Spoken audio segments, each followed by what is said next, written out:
Greetings, sir and sirettes, and welcome back to Robocraft with me, Lathrix. And of course, welcome to a patch overview. Quite a weird patch, in fact, that kind of came out of nowhere after the Armorgeddon event. This, of course, is the post-Armorgeddon patch. The main thing being added is strafing, but also a lot of balance changes in terms of weaponry and in terms of all items now being a lot sturdier. Honestly, this is one of the first patches in quite a while where I'm pretty much happy with everything, which is a very rare thing indeed, so that is absolutely glorious. So for the next minute or so, we'll just stay in this lovely single player, then we'll go over to the patch notes, as there's quite a few numbers to discuss, and gameplay doesn't really work with that. So currently, on my robot, I have strafing mode on. This means no longer, let's go there, this means no longer do I turn the robot completely using the A and D key. Instead, I'll just kill this darn thing. Instead, I now strafe using the A and D key, which is absolutely wonderful in my opinion, because it adds a lot more complexity to the movement of the robot, it's a lot more fluid, and it can get you into a better position very, very quickly. So how does the robot actually turn now? It simply follows your cursor, and as a rail mech, that is absolutely awesome. Now this also applies to regular walker legs, insect legs, in addition to the mech legs. And the biggest benefit for me I found, not only does it make moving around a lot easier, for instance if I want to target something over there, I can simply strafe to the side, I'm never looking away. Of course my aim is still normally pretty darn poor, but it's going to help out regardless. So there we are, but as a rail it's just absolutely wonderful because it means I don't have to focus on where my bot is facing. If I'm following a flyer, darn it, if I'm following a flyer, let's just kill this little guy before I get driven insane, I can just keep on following him and my robot will follow my cursor the entire way around. I don't have to keep on making sure I'm facing the correct position, which I think is absolutely fantastic. Even in laser brawls, it's going to be a lot better because of your movement, again, is going to be so much more fluid, very similar to a lot of first-person shooters, which is really, really good and actually feels a lot better than I was expecting. When I was first told about it, I was a little bit skeptical. So that's the gameplay portion kind of out of the way, just talking about strafing and kind of showing it off a little bit. But before we go into the patch notes themselves, if we go into settings here, we can see we have strafe mode enabled. If you disable it, it goes back to the default settings. It's not something being forced upon you, and I think that is the main reason I'm really happy with it. I'm sure sometimes with certain mech types, I don't want to be constantly turning around, especially let's say if I have some form of healing on the back of the mech, or I've got a weird shielding position so I always have to face the shield towards the enemy. I don't want to constantly be turning towards them if I'm actually trying to shoot at them. Rather, I would like to be able to fire over the shield or over some terrain. Turning could absolutely ruin that. But in that type of mech, the mech I'm using currently with Parasite, it's really, really good. So that's the little gameplay section, just showing the strafing. So let's get over to the patch notes and see just what has changed.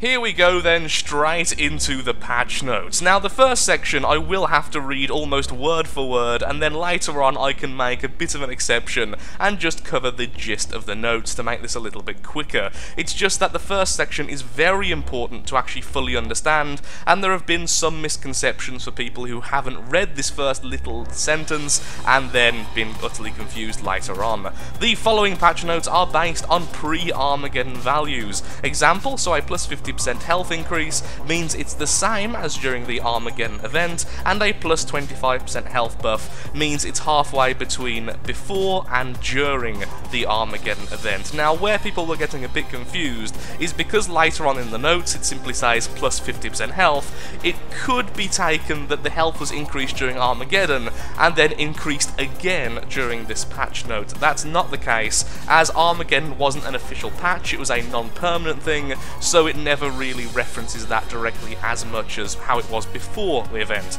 So with that little bit out of the way, let's get back into it. So we have the strafing, which we've already covered in some detail. If I've missed anything, there's the notes. And now we get into balance, the main section of the notes, and something I'm overall very, very happy with. All health and shield values have been increased in terms of health up to 50%, so it's the same as the Armorgeddon. This is all armor, hardware, movement, stuff like that, with two major exceptions, which I'm very, very happy with. The Aero Flak and the Ion Distorter have only been increased by 25%, meaning that overall this is a nerf to both of them. Since the plus 50% is now the standard, they've pretty much been taken down a fair bit in comparison to everything else, which is awesome in my opinion, because Flak was a little bit too sturdy, especially with the increase. It was absolutely insane over the weekend. Now, to make up for the fact that everything is now so much tankier, Mega Lasers now take 5 seconds longer to run out of power at nominal count, all other lasers at 10 seconds, which is really good, because it means you can fire a lot longer.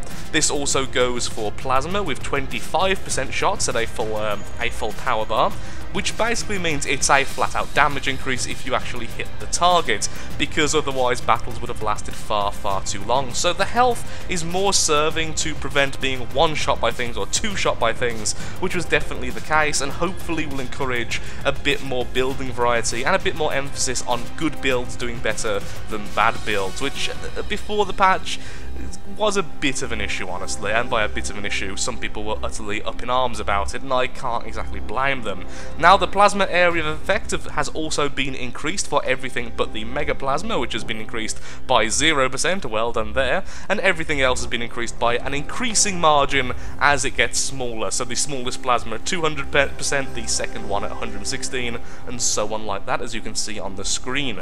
The Ion Distorter has become less accurate, which I think is a fantastic way to make sure they're not viable in every single situation, meaning that they still do just as much damage, but you've got to be a bit closer to the enemy, so at medium range they don't outdo lasers, which they kind of did a little bit before the patch, so I'm happy with that. Proto Seeker damage increased by 10%, well, they're not seeing any play anytime soon still. And with the increased overall time to kill, weapons that rely on a strong alpha strike and overall weaker because of the increase of health have been changed. So rail damage and lock-on missile launcher have both also had an increase of 10% because of this, which makes crippling a lot easier, because increased health using a weapon which cripples, there's almost no point, so they definitely needed the flat-out plus 10% buff. In Battle Arena, the tower crystal health has been increased, so has the base health. Now, I'm a little bit concerned about the base health being increased by so much, but of course this is because some weapons have become more powerful, so you can't simply strip entire segments at once. I'm not sure that 75% is a good increase, it seems a bit much, but we'll see as battles progress. And finally, the last thing I'm going to cover is salvage crates. The daily salvage crates are now permanently a 4-slot reward, an 8-slot reward if you have premium, which I think is absolutely awesome and gives a bit more incentive to log in every day, which of course is what Robocraft wants, and at the same time is what I want because I like shiny things. Glass is no longer a rare, thank you Dark Gods. I hated getting glass all the time in my rare slot, it was very, very upsetting. So now we have uncommon instead, although they will keep their rare recycle rate for 1 week, which is fairly fair in my opinion. The Carbon 6 have had a similar thing happen and been reduced from epic to rare, and that's pretty much that.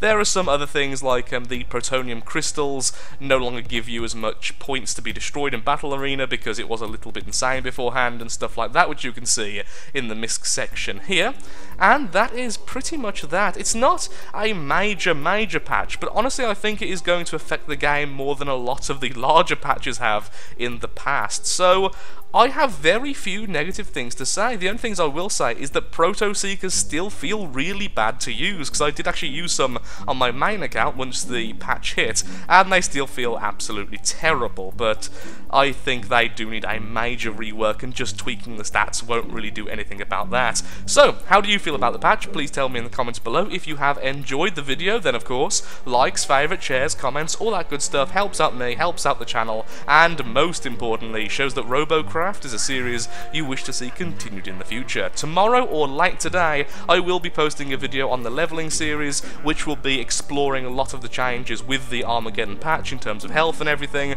as now I can finally actually sit down and play now I'm back from England. So, thank you again for watching, and goodbye, and I hope to see you in the next episode.